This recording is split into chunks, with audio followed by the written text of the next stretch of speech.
Alright, welcome to another episode For the Record. My name is Don. So today I want to talk about a couple albums before I do the main album that I want to talk about today. I just want to show you guys some of my recent albums that I got. I got Nirvana In Utero. This was released in 1993. I love this album a lot. It definitely reminds me of my childhood. I used to listen to this on cassette tape all the time. My brother had the cassette tape. I used to take that a lot. And then I also got Nirvana Unplugged, which this one was released in 1991. I believe this was right after Nirvana and Nevermind came out, is when that one was done. As you guys also know, I'm a big Manson fan, romance and everything. So this is a bootleg version. This is one that I've showed before.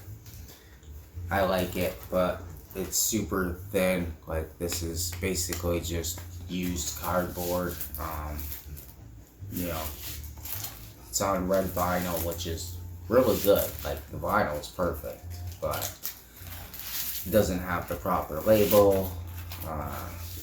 Came with inserts instead of being a gatefold like it's supposed to. So I watched a video of somebody posting on, this guy from RollingRecords.com, showed a video of this one that he got in. So this is another bootleg, but look, it's like the original, and this is mint. It's exactly the way that it's supposed to be. And okay, it's colored vinyl. I don't really care for the colored vinyl. I'd much rather have a black vinyl or a red vinyl if it's going to be colored at all. But it comes with the proper stamps. So when it gets spelled out, it's spelled out as an atom, just like the back of it's supposed to be. It doesn't have the Simply Vinyl tag on it like the other one does, where it was stole from the Antichrist Superstar, and then they just photoshopped it and redid the track listings or whatever. This is the original stampers that are supposed to be on it. This album cost me, I think, about $50-$60. I've seen originals going for $200. This doesn't come with any inserts. The original doesn't come with any inserts. It's just supposed to be a gatefold. This is how it's supposed to be. It doesn't have any extra tracks like the other one does. The other one has one or two extra tracks for whatever reason. The cover looks all washed up and everything like that. This one is like perfectly done. Like, everything about it is amazing. As you can tell, like, you look at both covers and you look at this one, you can see the difference in it. This one's way more washed up and just, it's not good. So I suggest, if any of you guys are a Marilyn Manson fan out there and you're looking for a good copy of Hollywood and you don't want to spend a lot of money, I'm perfectly okay with this one and not spending $500 on an album. Like, yes, I spent a lot on some of the other Manson ones that were originals and stuff. It's because when they did the bootleg ones that I had, they couldn't get it correctly. Like, the Antichrist Superstar that they did was a gatefold, was not like the Simply Vinyl gatefold. They couldn't get the labels right. When they did do the labels right, they didn't do the gatefold, and just everything about it was messed up. Like, if you're gonna do bootlegs, do them like this. Like, you can tell that it's a bootleg, but you know for a fact that this is the way the album is supposed to come. I'm perfectly okay with this. And then the other album I just got in the mail the other day, 50 Cent Get Rich or Die Trying. It's the Iron Man cover one. It's a limited edition, special edition one where they're starting to do hip-hop albums with the Marvel covers. It's just like the regular album, except for it comes on red vinyl, which I can show you here, which is really nice, and it comes with an insert. The red vinyl is really nice. I really like this. When you look at it in the lighting, it's more like a dark purple. But either way, I would say though that this album doesn't sound the best that it could probably sound, because I can tell a difference. Like, it sounds like it's a little bit lower than some of the albums that I own. Like, when I put on a KoRn album, you can tell that the volume is up a lot higher on that album than on this album. But I mean, this is still a great album. It still sounds good. I just gotta turn it up a little bit louder. Other than that, I really have had no issues with it. I've listened to it twice already.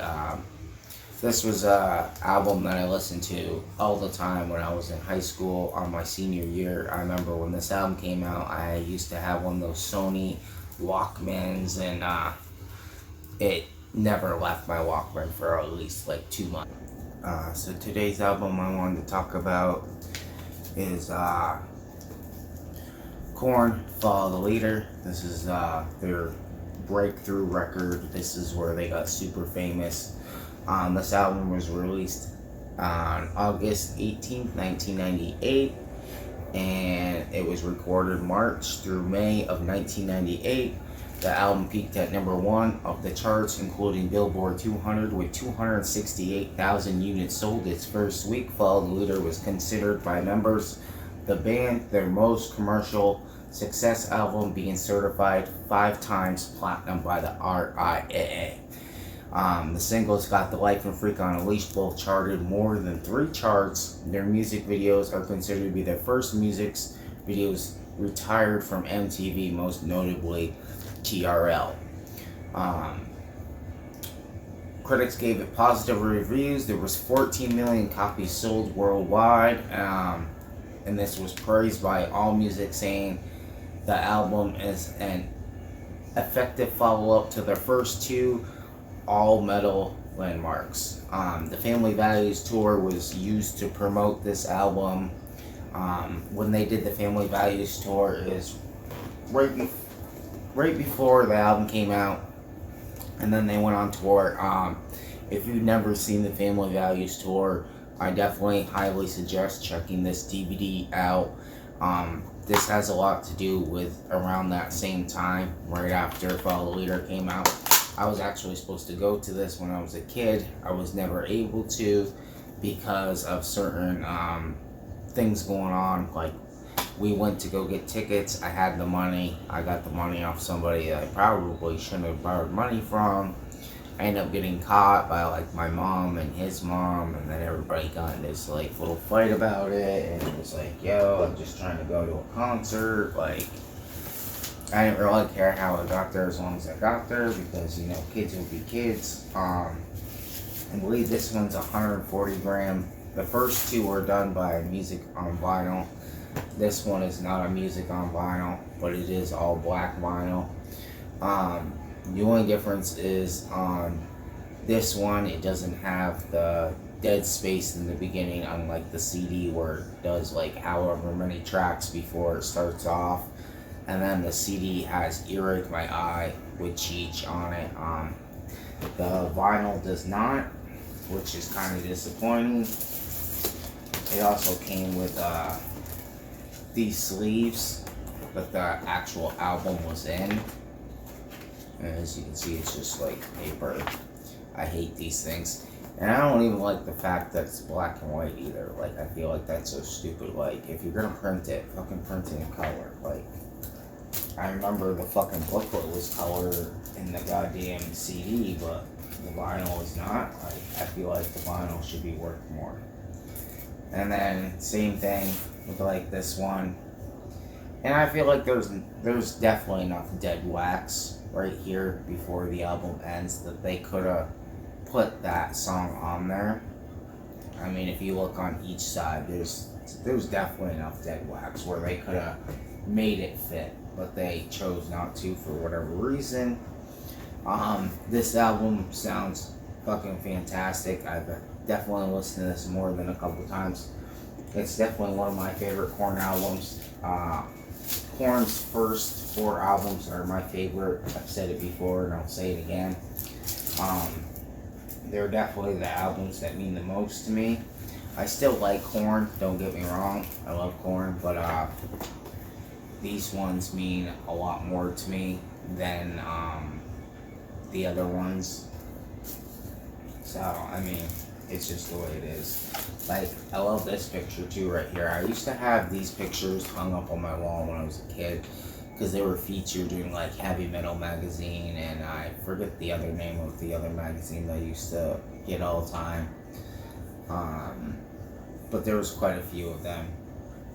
There was like, I think it was called Hit Parader or some shit like that. I can't remember the fucking name of it, but I used to buy them all the time. And then you used to be able to see like the memorabilia ads and or rockabilia ads, that's what it's called, in the back in there. And I used to like check out all those, order those magazines, and that's where you could find band t-shirts and stuff unless you went to the store. And unfortunately, none of their stuff is a gatefold, it's just regular, which all of them are like that. Even Life is Peachy. Todd McFarlane did the artwork on this. I feel like he did a really, really great job. And the fact that they even made Freak on a Leash go from like the picture to the music video and make it realistic was fucking awesome too, and especially with the bullet flying everywhere. And I'll leave links down below for like the Family Values tour on YouTube and the family, Freak on a Leash video, Got the Life video. I remember when Got the Life came out. It was a great video. I loved it. I couldn't get enough of it. I actually went out, and I remember when we all went to the store, I had enough money and I could either get it on cassette tape or CD, but at the time I didn't have a good CD player. I only had a good cassette tape player. So I ended up buying it on cassette tape because at home I had a boom box that I could listen to tapes on, which was my main way of listening to music because, yeah, I had a Discman, but it was junk anyways. And eventually I ended up getting the CD, but it was crazy because some kid ended up losing his and I ended up getting his, and ended up finding like a case because it was like, you know, one of those things where like you hang out with friends and people lose shit all the time. So like somehow I ended up finally getting a copy, but it was like a mix match thing because it was like I got somebody's empty case because they didn't have the CD anymore, and then somebody gave me the CD or he lost it or whatever because he didn't have the case anymore. So like by the time I had it, I got it like a really fucking easy way. But those were the good old days. I believe I was in 7th grade when this came out. I was probably like 12 years old. Yeah, 12 years old when this came out. It was crazy because I was, 7th grade. I had to be like 11 or 12 years old. I'm trying to think exactly. Anyways, it's just crazy because 85, 86. Yeah, I was definitely like 11 years old when this came out. I was like 13 when Issues came out. Issues was another amazing album. I love that one just as much. I was really big into KoRn by that time this came out. This was my favorite band of all time. Like, I loved Manson and like KoRn and Tool and all that, but all I did by this time was like listen to KoRn, Limp Bizkit, and Deftones, and I'm trying to think, Rage Against the Machine, Tool, you know, just so many good bands to listen to all day. And by the time, you know, this album came out, it was the new metal scene. So like we had bands like System of a Down that came out, Static X, to just name a few. I'm trying to think of like more that came out. And I've been trying to get more bands and more albums like this. Like Fear Factory would be a great band to get some vinyls of, or I should say some albums on vinyl. Sorry by the way I speak sometimes, it's not the best. But anyways, yeah, this is a great album. If you don't own this album on vinyl, you should definitely go get it. It's amazing. It's definitely worth every penny of it. I would say definitely the first 4 that I've seen so far that I have on vinyl are the best ones to go get. I have seen the new newer KoRn downtown on like the white vinyl, but they want $30 for it, and it's one LP. It's not like it's a double LP. The album's like 30 minutes long. This album is actually 70 minutes and 8 seconds long, which is a lot longer than their last album. Like, yes, I still love KoRn, and I'll always love KoRn, but make a longer album. You know what I'm saying? Like, they know what the hell they're doing, and I know that they made a lot of content, so it might be a little bit harder these days, because it's always, I feel like, if you're a creator, it's always hard coming up with certain things. You know, you can't always just think of shit on the spot, and like, there are people that can, and that do really good with it. I, myself, have never been good at that type of stuff. Like, I can think of stuff, but it takes me time, and, you know, patience, and like, you gotta let me sit down and think of stuff. It doesn't just boom come to me and I fucking got it. No, it took time. Like, I used to write music years ago and shit like that, and do songs and stuff like that, and honestly, like, it just seemed like it took me forever to do stuff like that because my vocabulary isn't that great. I can't draw worth shit. So, you know what? I work really hard. I buy albums, and I like to show you guys cool albums that I do get, because I definitely think they're worth checking out. And yeah, I mean, these albums are amazing, especially this one right here. Like, I love anything about KoRn, to be honest with you. I wish David was still in the band, but that's another topic for another day.